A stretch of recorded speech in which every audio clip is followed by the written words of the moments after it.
അമ്മ മാതാവിനും ഈശോയ്ക്കും ഒരായിരം നന്ദി. എൻ്റെ പേര് ലിസ്മരിയ, ഇതെൻ്റെ ഹസ്ബൻഡ് മെൽവിൻ. ഞങ്ങൾ ഓസ്ട്രേലിയയിൽ ബ്രിസ്ബെയിനിൽ നിന്നാണ് വരുന്നത്. ഞങ്ങൾ ആദ്യമായിട്ട് ഉടമ്പടി എടുക്കുന്നത് 2024 ഫെബ്രുവരിയിലാണ്. എൻ്റെ ഹസ്ബൻഡ് ഓസ്ട്രേലിയയിൽ വന്നിട്ട് ഒരു വർഷമായിട്ട് ജോലി കിട്ടുന്നില്ലായിരുന്നു, സെയിം ഫീൽഡിൽ തന്നെ.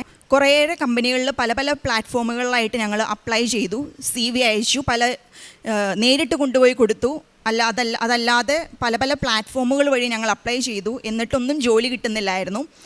ജോലി അപ്ലൈ ചെയ്യുമ്പോൾ ഞങ്ങളുടെ മനസ്സിലുള്ളൊരു ധാരണ എന്ന് പറഞ്ഞാൽ ഞങ്ങളുടെ മെറിറ്റിലാണ് വിശ്വസിച്ചുകൊണ്ടിരുന്നത്. അച്ഛൻ പറയുന്നത് പോലെ ഓസ്ട്രേലിയയിൽ വരുന്നതിന് മുന്നേ ഹസ്ബൻഡ് GCCയിലാണ് വർക്ക് ചെയ്തുകൊണ്ടിരുന്നത്. 7 വർഷത്തിൽ കൂടുതൽ എക്സ്പീരിയൻസ് ഉണ്ട്. നമുക്ക് ഇത്രയേറെ എക്സ്പീരിയൻസ് ഉള്ളപ്പോൾ നമ്മൾ അപ്ലൈ ചെയ്താൽ അപ്പം തന്നെ ജോലി കിട്ടും എന്നതായിരുന്നു ഞങ്ങളുടെ ധാരണ. പക്ഷേ വിപരീതമായിട്ട് ഞങ്ങളുടെ എക്സ്പീരിയൻസ് കൂടുതലുള്ളതായിരുന്നു ഞങ്ങളുടെ ഭീഷണി. എവിടെയൊക്കെ ചെന്നാലും അവർ പറയുന്നത് നിങ്ങൾക്ക് എക്സ്പീരിയൻസ് കൂടുതലാണ്, അതുകൊണ്ട് നിങ്ങൾക്ക് ജോലി തരാൻ പറ്റില്ല എന്നതായിരുന്നു. ആ ഒരു സാഹചര്യത്തിൽ ഞങ്ങൾ ഇവിടെ വന്ന് ഉടമ്പടി എടുത്തു. ഫെബ്രുവരിയിൽ ഞങ്ങൾ തിരിച്ചു പോയി. ഏപ്രിൽ ആയപ്പോഴത്തേക്കും ഞങ്ങൾക്ക് ഒരു ഇൻ്റർവ്യൂ കോൾ വന്നു. അത്ഭുതം എന്ന് പറയുന്നത് ആ ജോലി ഞങ്ങൾ അപ്ലൈ ചെയ്തത് നവംബറിലാണ്. അതിൻ്റെ ഇൻ്റർവ്യൂ കോളാണ് ഞങ്ങൾക്ക് ഏപ്രിൽ വന്നത്. ഓസ്ട്രേലിയൻ റെഗുലേഷൻ അനുസരിച്ച് ഒരു ജോലിക്ക് നമ്മൾ അപ്ലൈ ചെയ്താൽ വിത്തിൻ ഒരു 1 മന്ത് കഴിയുമ്പം അതിൻ്റെ റിപ്ലൈ വരേണ്ടതാണ്. പക്ഷേ 6 മാസങ്ങൾക്ക് ശേഷമാണ് ഞങ്ങൾക്ക് റിപ്ലൈ വന്നത്. വേറൊരു അത്ഭുതം എന്ന് പറഞ്ഞാൽ ഈ ജോലിക്ക് വേറെ ആരുമില്ല, ഞങ്ങൾ മാത്രമേ ഉള്ളൂ ഈ ജോലിക്ക് അപ്ലൈ ചെയ്തിട്ടുള്ളത്. അത് ഞങ്ങൾ നേരിട്ട് CV കൊണ്ടുപോയി കൊടുത്ത് വേറെ ഒരു പ്ലാറ്റ്ഫോമിലും അവർ പബ്ലിഷ് ചെയ്തിട്ടില്ല ഇങ്ങനൊരു ജോലി വേക്കൻസി ഉണ്ടെന്നുള്ള കാര്യം. അതുകൊണ്ടാണ് വേറെ ആരും അതിനില്ലാത്തത്. വേറെ ആരെങ്കിലും ഉണ്ടെങ്കിൽ ഞങ്ങൾക്ക് ആ ജോലി കിട്ടുക പോലുമില്ല. കാരണം ഇതിൽ കൂടുതൽ എക്സ്പീരിയൻസും ഓസ്ട്രേലിയൻ എക്സ്പീരിയൻസ് ഉള്ള കുറേയേറെ ആളുകളുണ്ട്, അവർക്ക് ആർക്കെങ്കിലും ആ ജോലി കിട്ടും. പക്ഷേ ഇത് നമുക്കായിട്ട് അമ്മ മാതാവ് കരുതി വെച്ചിരിക്കുന്ന ജോലി ആയതുകൊണ്ട് അത് നമുക്കായിട്ട് മാത്രം അവിടെ ഇരിക്കുവാണ്. അങ്ങനെ ഇൻ്റർവ്യൂവിന് ചെന്നപ്പോഴാണെങ്കിലും മാനേജർ ഹസ്ബൻഡിനെ കൊണ്ടുപോയി എല്ലാ സ്ഥലവും നമുക്ക് ജോലി കിട്ടിയതുപോലെയാണ് കാണിക്കുന്നത്. നമ്മുടെ സീറ്റ്, നമ്മുടെ വണ്ടി, അങ്ങനെ ഓരോന്ന് പറഞ്ഞ് നമ്മളെ ഓരോന്ന് കാണിച്ചു തരുവാണ്. അങ്ങനെ ഞങ്ങൾക്ക് നല്ലൊരു ജോലി അമ്മ മാതാവ് തന്ന് അനുഗ്രഹിച്ചു. ഞങ്ങൾ ചോദിച്ചതിൽ കൂടുതൽ ശമ്പളം നൽകിയാണ് ഞങ്ങൾക്ക് ആ ജോലി കിട്ടിയത്. ഇനി അടുത്ത സാക്ഷ്യം പറയാനായിട്ട് എൻ്റെ ഹസ്ബൻഡ് കയ്യിൽ മൈക്ക് കൊടുക്കാം. അമ്മ മാതാവിനും ഈശോയ്ക്കും ഒരായിരം നന്ദി.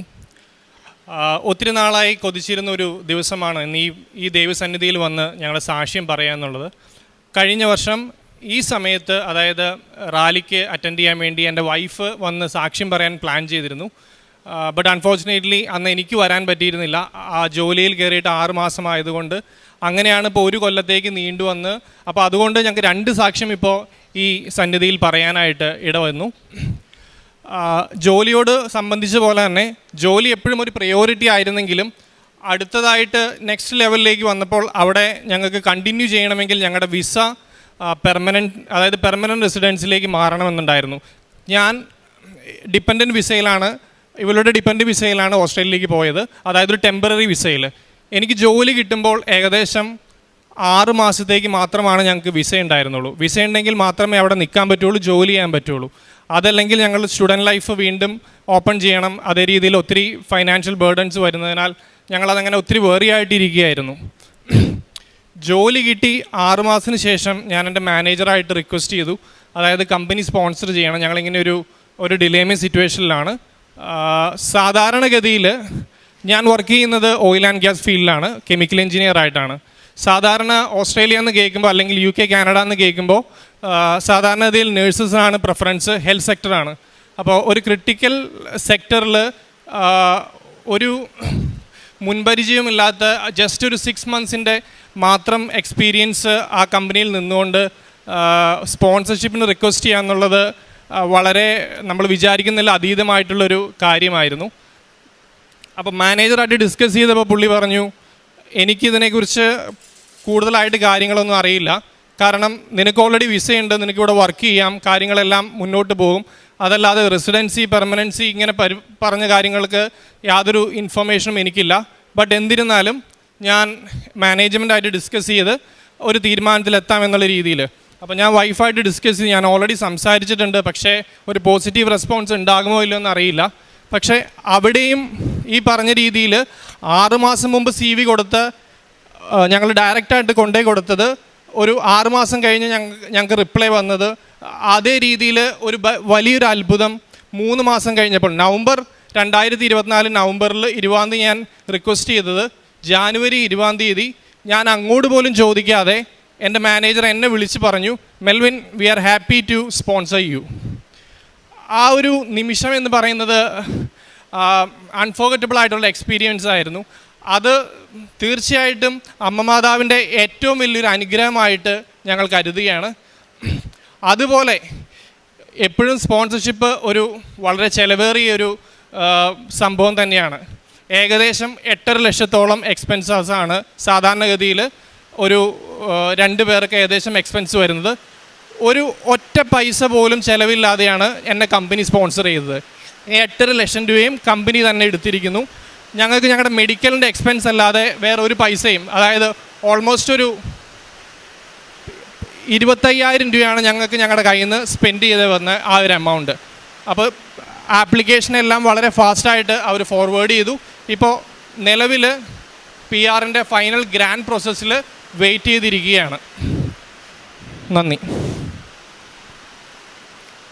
പ്രേക്ഷിത പ്രവർത്തനമായിട്ട് ഞങ്ങൾ ചെയ്യുന്നത്, ഇവിടുന്ന് ഞങ്ങൾ പത്രം കൊണ്ടുപോയി അവിടെ പള്ളികളിൽ ഓസ്ട്രേലിയൻ ഇംഗ്ലീഷുകാർക്ക് ഞങ്ങൾ വിതരണം ചെയ്യും. ആദ്യമൊക്കെ ഞങ്ങൾ കൊടുക്കുമ്പോൾ ഞങ്ങൾക്കൊരു ഭയം ഉണ്ടായിരുന്നു, അവരത് വാങ്ങുമോ, അവരത് എങ്ങനെ എടുക്കും, ഇവിടുത്തെ പോലെ എല്ലാവരും ഒന്നും അങ്ങനെ മേടിക്കത്തില്ല, എങ്ങനെ ഉണ്ടാകും എന്നൊക്കെ ഞങ്ങൾക്കൊരു ഇതുണ്ടായിരുന്നു. പക്ഷെ ഞങ്ങളത് കൊടുക്കാൻ തുടങ്ങിയപ്പം എല്ലാവരും ഭയങ്കര രീതിയിൽ വന്ന് ഞങ്ങളുടെ കയ്യിൽ നിന്ന് മേടിക്കാനും അതേപോലെ ഇതെന്താണ് കാര്യം എന്നൊക്കെ അറിയാനും ഒരുപാട് ആഗ്രഹമായിട്ട് കുറേ ആൾക്കാർ ഞങ്ങളുടെ അടുത്ത് വന്നു. അതുപോലെ ഉപ്പും തേനും അങ്ങനെ വിശുദ്ധ കാര്യങ്ങളെല്ലാം ഞങ്ങളുടെ കയ്യിൽ നിന്ന് മേടിച്ച് പോകാറുണ്ട്. അതേപോലെ അവർ പിന്നീട് ഞങ്ങൾ പള്ളിയിൽ ചെയ്യുമ്പോൾ ചോദിക്കും, പത്രമുണ്ടോ, നെക്സ്റ്റ് പത്രമുണ്ടോ എന്നൊക്കെ ചോദിക്കാറുണ്ട്. പിന്നെ കാരുണ്യ പ്രവൃത്തിയായിട്ട് ഞങ്ങൾ ചെയ്യുന്നത്, ഞങ്ങൾക്ക് കിട്ടുന്ന ഞങ്ങളുടെ സാലറിയിൽ നിന്ന് ഒരു മാസം ഒരു ഇന്ന തുക എന്ന് പറഞ്ഞ് ഞങ്ങൾ മാറ്റിവെക്കും. അത് കാരുണ്യ പ്രവൃത്തികൾക്കായിട്ട് ഞങ്ങൾ ഉപയോഗിക്കും. പിന്നെ വലിയൊരു കാര്യം ഉടമ്പടികളിൽ ഞങ്ങൾക്ക് കിട്ടിയത് എന്താണെന്ന് വെച്ചാൽ ഞങ്ങളുടെ ആത്മീയ ജീവിതമാണ്. അത് വളരെ വലിയൊരു രീതിയിൽ മാറി എന്ന് വേണമെങ്കിൽ പറയാം. എല്ലാ ദിവസവും വിശുദ്ധ കുർബാനയിൽ പങ്കെടുക്കാനുള്ള ഒരു അനുഗ്രഹം ഞങ്ങൾക്ക് കിട്ടി. അതേപോലെ തന്നെ പുറത്തൊക്കെ ജീവിക്കുന്നവർക്കറിയാം, വേറെ എന്തെങ്കിലുമൊക്കെ ഒരു പരിപാടികൾ വരുമ്പോൾ നമ്മൾ കുടുംബ പ്രാർത്ഥനയൊക്കെ ചിലപ്പോൾ ഒന്ന് സ്കിപ്പ് ചെയ്യും. അങ്ങനെ ഒരു പരിപാടി ഇല്ലെങ്കിൽ വൈകുന്നേരം വീട്ടിലുണ്ടെങ്കിൽ കുടുംബ പ്രാർത്ഥനയിലേക്ക് പങ്കെടുക്കാം എന്നുള്ള രീതിയിൽ നിന്ന് ഇപ്പോൾ കുടുംബ പ്രാർത്ഥന കഴിഞ്ഞിട്ടേ എന്തുള്ളൂ എന്നുള്ളൊരു രീതിയിലേക്ക് ഞങ്ങൾ മാറി. ഇങ്ങനെ ഒരുപാട് അനുഗ്രഹങ്ങൾ തന്ന ഈശോയ്ക്ക് 1000 നന്ദി. പിന്നെ ഒരു കാര്യം, എന്തെങ്കിലുമൊക്കെ ഒരു പേപ്പർ വർക്കിന് എന്തെങ്കിലും തടസ്സങ്ങൾ അങ്ങനെയൊക്കെ ഞങ്ങൾ നേരിടുമ്പോൾ പിറ്റേ ദിവസം ഞങ്ങൾ പള്ളിയിൽ പോകുമ്പോൾ അന്നേരം ആ പള്ളിയിൽ ഉണ്ടാകുന്ന ബൈബിൾ വായന എന്ന് പറയുന്നത് the Lord will remember his covenant for ever എന്ന് പറയുന്നൊരു വചനമായിരുന്നു.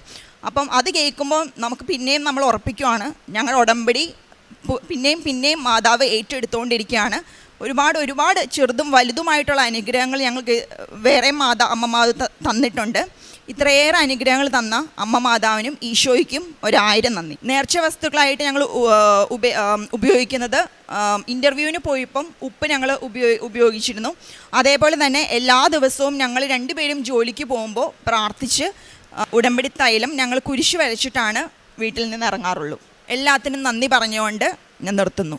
നിയമാവർത്തന പുസ്തകം 7-ാം അധ്യായത്തിൽ 7-ാം തിരുവചനം അരുളി ചെയ്യുന്നു, കർത്താവ് നിങ്ങളെ സ്നേഹിച്ചതും തിരഞ്ഞെടുത്തതും മറ്റു ജനതകളേക്കാൾ നിങ്ങൾ എണ്ണത്തിൽ കൂടുതലായിരുന്നത് കൊണ്ടല്ല, നിങ്ങൾ മറ്റെല്ലാ ജനതകളെയേക്കാൾ ചെറുതായിരുന്നു. ഇന്ന് കൃപാസനത്തിൽ ലിസ്മരിയ തങ്കച്ചൻ ദമ്പതികൾ 2 പേരും ഇവിടെ വന്നു നിന്ന് പരിശുദ്ധ അമ്മയുടെ പ്രത്യക്ഷീകരണത്തിൻ്റെ സാക്ഷികളായിട്ട് തങ്ങളും തങ്ങളുടെ കുടുംബവും എങ്ങനെ മാറി എന്നുള്ളതിൻ്റെ സാക്ഷ്യമാണ് നാം കേട്ടുകൊണ്ടിരിക്കുക.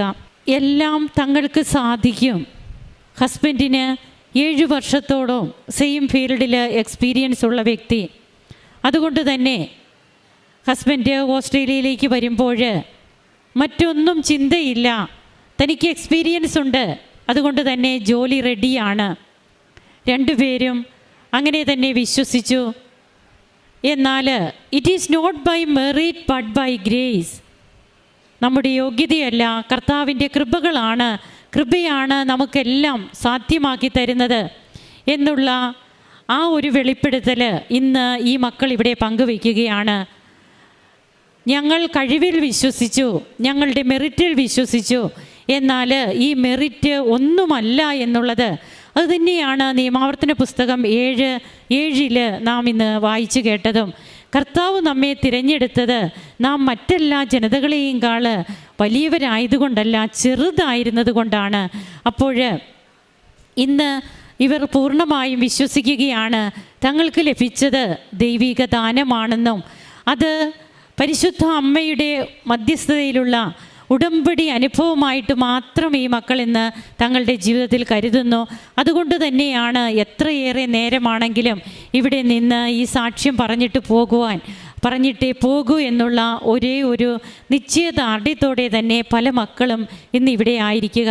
അങ്ങനെ തൻ്റെ ഹസ്ബൻഡിന് ജോലി കിട്ടിയത് പിന്നീട് ആ ജോലി അത് മറ്റൊരു വേക്കൻസിയോ ആരും പബ്ലിഷ് ചെയ്തിരുന്നത് പോലുമല്ല. അത് പബ്ലിഷ് ചെയ്തത് ഒരേ ഒരാൾ മാത്രമാണ്, സ്വർഗത്തിൻ്റെ അമ്മ. ആ അമ്മയ്ക്ക് മാത്രമേ അറിയാമുള്ളൂ അത് ഈ മക്കൾക്ക് വേണ്ടിയിട്ടുള്ള ജോലിയാണെന്ന്. അതിവർക്ക് വേണ്ടി അമ്മ ഒരുക്കിയ വിരുന്നായിരുന്നു. അതിന്ന് ഇവർ ആസ്വദിക്കുകയാണ് തങ്ങളുടെ ജീവിതത്തിൽ. അതുകൊണ്ട് തന്നെ ആധ്യാത്മികമായിട്ട് ഇന്ന് തങ്ങൾ ഒത്തിരിയേറെ മാറി. ഞങ്ങൾക്ക് ഭൗതികമായിട്ടുള്ള ഈ കാര്യങ്ങൾ അത്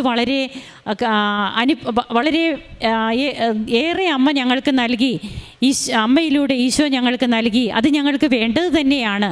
എന്നാൽ എല്ലാറ്റിലും ഉപരിയായി ആത്മീയമായിട്ട് ഞങ്ങൾക്ക് ഉണർവുള്ളവരാകുവാൻ കഴിഞ്ഞു. ഞങ്ങൾ മന്ദഗതിയിലായിരുന്നു.